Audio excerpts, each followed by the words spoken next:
Alright, so we are looking right now is the commercial electric brand. This is the TV wall mount, and this is a good one because you only like put in the one stud or base solid stud and just mount it from there.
So do not use this, remove this one.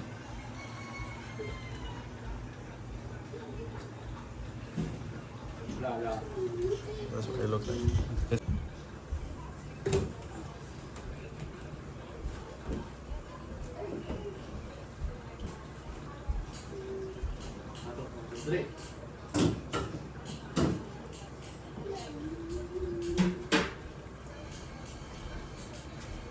Oh, hindi ba ako may bata mo?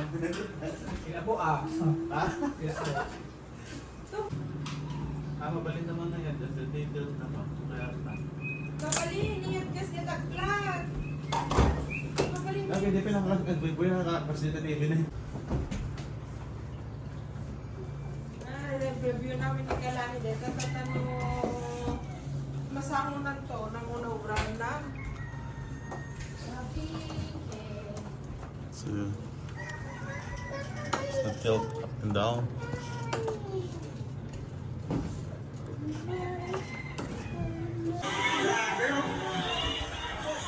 Sanlamakbak ng mga isla ang pinagtulungang hangulin ng mga residente sa baybay ng Barangay Paniman sa Karamuan, Camarines Sur.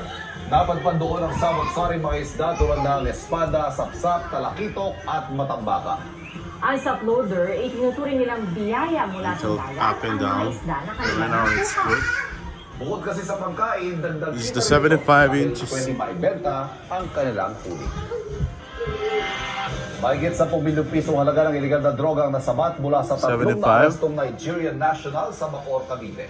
Unang nahuli ang dalawang suspect na nakuha ng mahigit 1 milyong pisong halaga. ng umano'y ecstasy at mahigit 300,000 pisong halaga ng hinihinalang shabu.